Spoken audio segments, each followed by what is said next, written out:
তোমাদের অনেকের প্রায় সমস্যা হয় যে স্যার অর গেট এবং অ্যান্ড গেট বুঝতে। আমি আবারও তোমাদের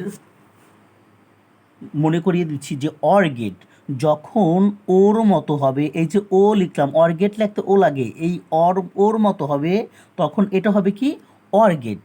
আর অ্যান্ড লিখতে, এই যে অ্যান্ড লিখতে ডি লাগে, যখন ডির মতো হবে তখন সেটা অ্যান্ড গেট। কি বলছি বুঝতে পেরেছো?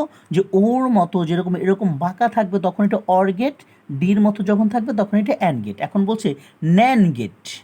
তাই দেখো, যেহেতু এটা এরকম বাঁকা আছে, এটাও বাঁকা আছে, তাহলে এটা আর এটা তো হবে না, এটুক তো নিশ্চয়ই বুঝতে পেরেছো।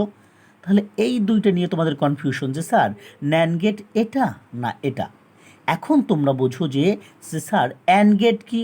অ্যান্ড গেট হলো গুণ গেট, যে স্যার এখানে যা ইনপুটে যা ঢুকবে এখানে তা গুণ হয়ে বের হবে, যে এইখানে এ আর বি হলে এইখানে এ বি হয়ে বের হতো।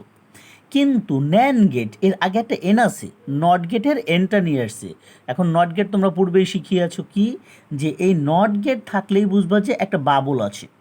যখনই দেখবা গেটের সামনে একটা বাবল আছে তখনই বুঝবা তুমি এইটা একটা নট গেটের অন্তর্ভুক্ত।